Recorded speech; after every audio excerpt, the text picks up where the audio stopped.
Good afternoon, everyone. Can someone tell me whether my voice is clear and is this screen clearly visible to all of you? आवाज आ रही है सबको?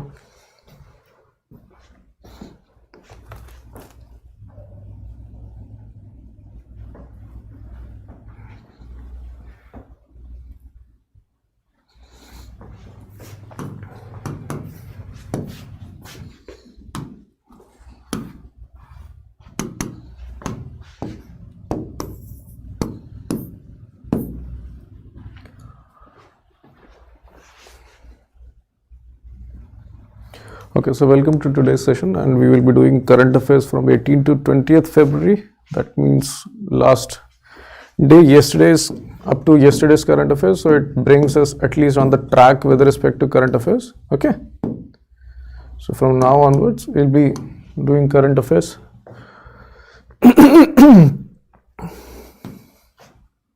Like this.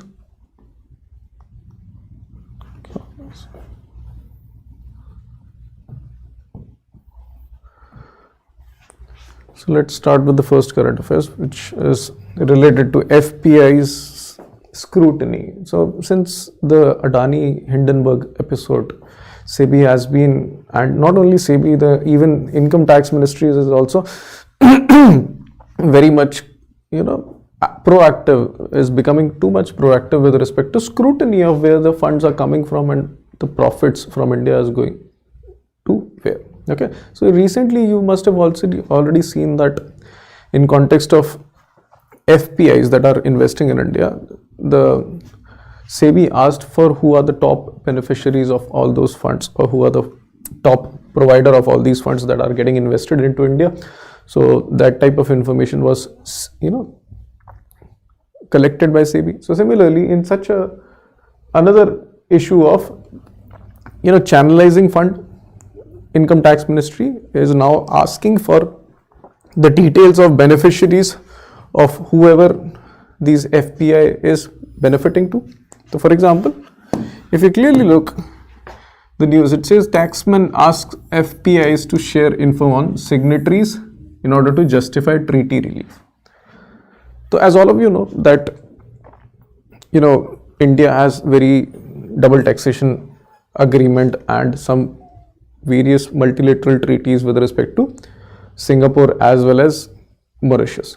Okay, so what does these treaties enable to FPIs? So whatever FPI, if residents of Mauritius or if residents of Singapore are investing in India, okay, so the taxation they will not be applicable to, especially in context of derivatives. So they will not be taxed in whatever profits they make in Indian equities. So at least this is what we've understood, that if you are a resident of Singapore and you are investing in Indian derivatives, you will not be taxed. Whereas the same type of investment, if an Indian resident does in an Indian derivative market, that resident will be taxed obviously 30 to 40%.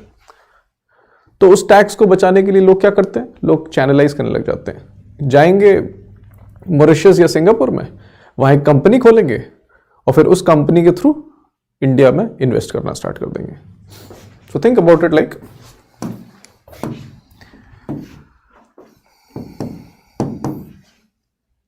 So this is India, Mauritius,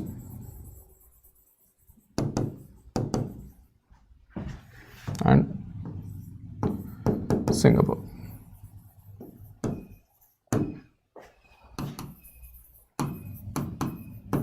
ठीक है.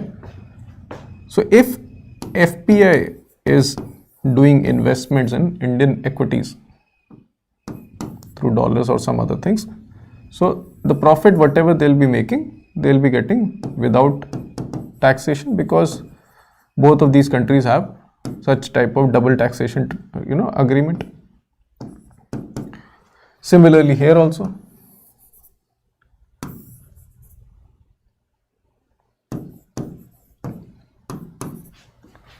But think about this person A, which is a resident of India.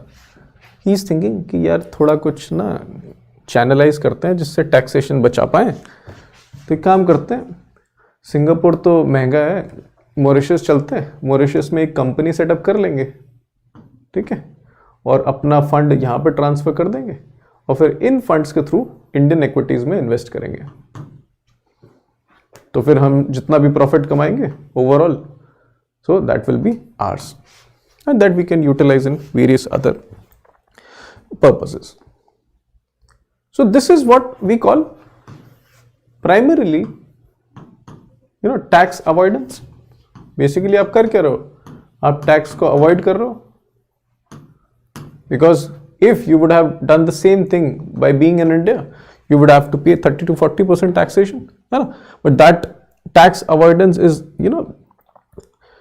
making Indian tax department lack of revenue, उनके पास पैसों की कमी हो रही है।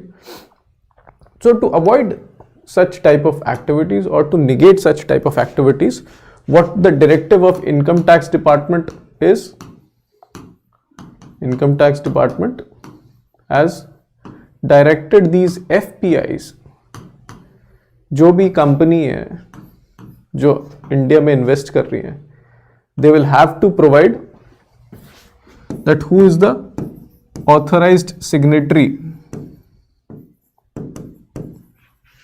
of your company, give us your depository IDs, ठीक है, give us your banking account IDs, all those details।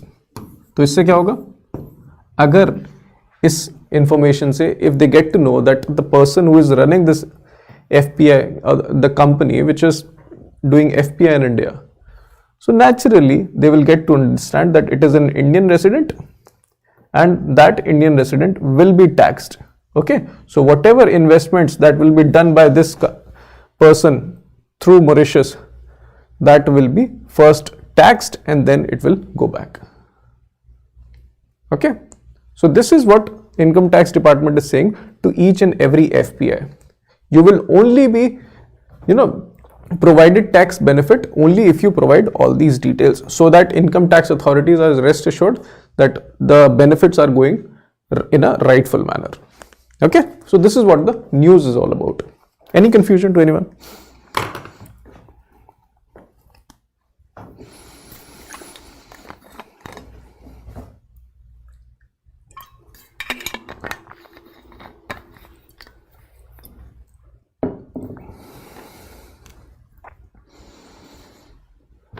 चलो,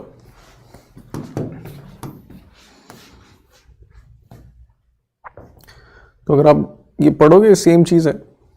सो these are the things that the income tax department is asking: registration certificate, custodian applications, depository and client account IDs,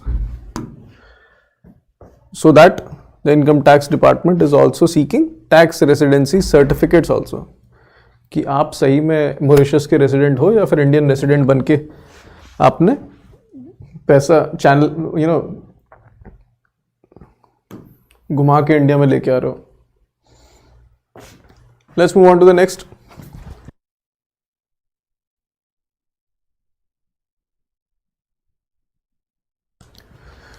So another company secures RBI not for payment aggregator.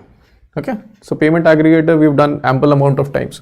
So for those of you who haven't seen the explanation of payment aggregators, they can go for 3rd and 4th January current affairs, okay, where I've explained thoroughly the concept of payment aggregators. So another company named mSwipe has been allocated the payment aggregator license, okay. So this makes total 16 entities in India having payment aggregator license. होगा कुछ नहीं, tax लगेगा अगर Indian निकला तो, और शायद कुछ पेनल्टी भी लग जाए to do so, nothing else. और क्या ही होगा, okay. So this Ketan Patel is the co-founder as well as CEO of mSwipe, the latest payment aggregator. Next is a little bit directive from IRDAI, Insurance Regulatory Development Authority of India.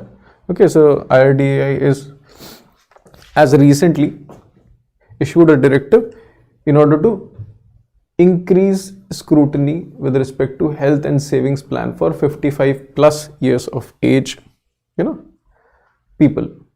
So what the directive is all about, it wants to curb mis-selling, ensure transparency in sale of products offering to people that are more than 55 years of age. Okay? So what they want to do, in order to increase transparency in sales, they want to introduce mandatory video verification before policy acceptance. Okay? And they also want to increasingly scrutinize the products that are market linked health saving plans for such type of individuals. Okay? And these are the things that they want to include in the process before selling of these products, which is conducting audits of solicitation process, customer outcomes and redressal mechanisms. All these things must happen within the companies that are offering these products to these customers. And lastly, measures to curb mis-selling through bank assurance channels. So bank assurance is nothing but the combination of bank plus insurance. तो bank assurance हम किसे बोलते हैं? Basically, as all of you know, there are various methodologies to sell these insurance policies. Either you can directly sell these insurance policies through your website, or you can contact another service provider, third party. For example, various companies utilize Policy Bazaar to sell these insurance policies, or there are some agents to sell these insurance policies. And lastly, there is obviously a bank or the employees of bank that sells you these insurance policies. Okay? So this is what the channel is, bank assurance. Okay? अगर कोई bank is acting as a seller of insurance policy, this is what you call bank assurance channel. Okay? So if we utilize bank assurance channel, it will curb mis-selling because banks are already regulated in a tight manner by Reserve Bank of India also. Next is Central Board for Direct Taxes caps old tax demand withdrawal at 1 lakh per SSC.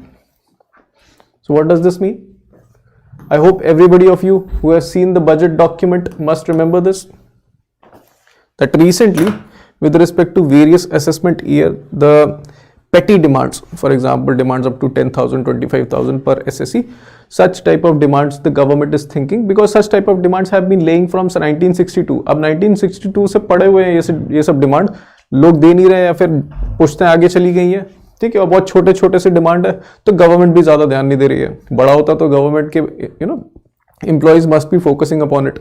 10-15 हज़ार की demands हैं, ठीक है. तो such type of demands the government is thinking कि अगर जो बहुत सारे पुराने डिमांड हैं 10,000 25,000 के, तो वील विड्रॉ दोस डिमांड्स, जिससे एटलीस्ट बुक्स खाली हो जाएं, है ना.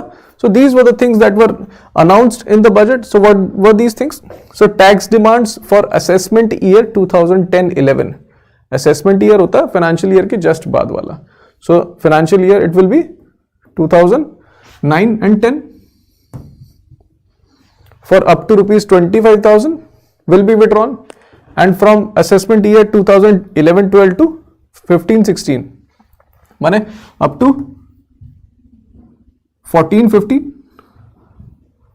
up to 10,000 will be withdrawn, or overall up till assessment year 2015-16 माने financial year 14-15 1 लाख रुपए का लिमिट है कि मतलब अगर आपका टोटल टैक्स डिमांड सारे साल मिला के 1 लाख के अंदर आ रहा है, तो that will also be withdrawn. I know it get confusing, so let's try to simplify this.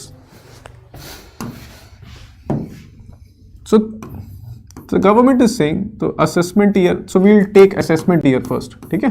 Financial year के 1 साल बाद असेसमेंट क्या होता है? एक फाइनेंशियल ईयर कंप्लीट हो गया, ठीक है. For example 1st April to 31st March, for example 2024, 2023. तो तो ये हो गया financial year, what will you से 23-24, बट इनका assessment year 2023-24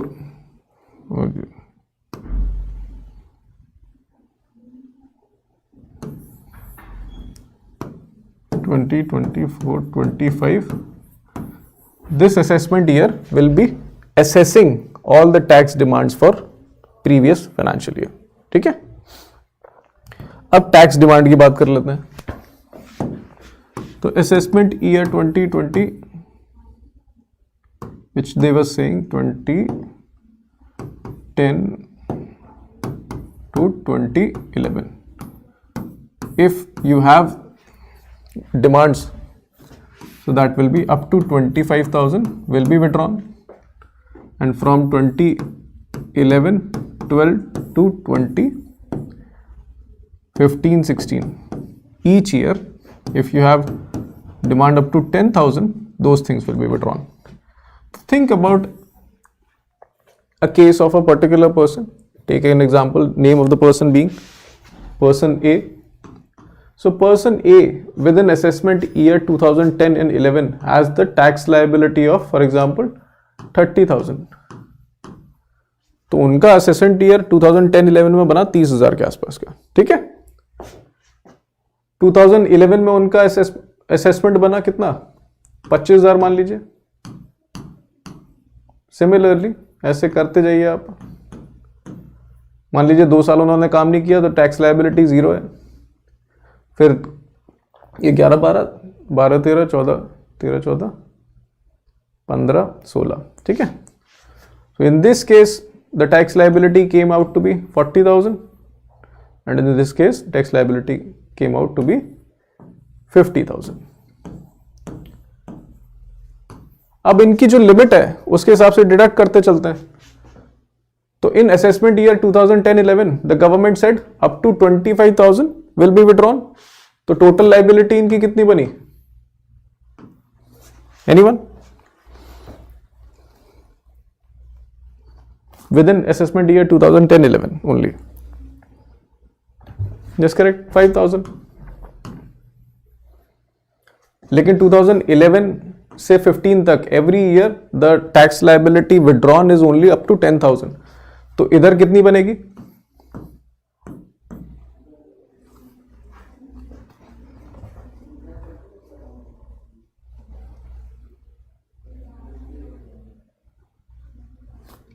yes 15,000 here, you just minus 10,000.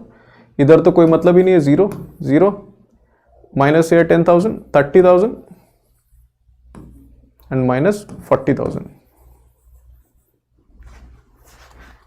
ठीक है, and now you calculate this total 70, 85, 90. So this is the 90,000 tax demand up till assessment year 2015-16. Is it coming within the 1 lakh ceiling, everyone?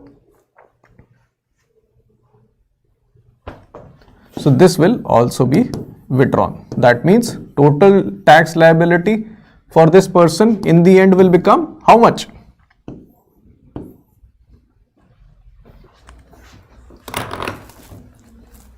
Total tax liability कितनी बनी फिर? Yes, 0. ठीक है, तो ये है mechanism with respect to what the tax ministry or finance ministry is telling us about. Is this clear to everyone? आगे समझ में सबको?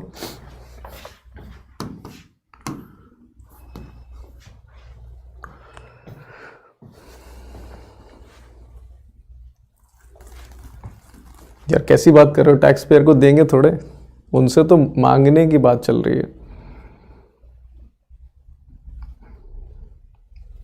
उनको 90,000 देना था, सरकार ने बोला चलो ठीक है माफ किया तुम्हारा टैक्स, जाओ मौज करो.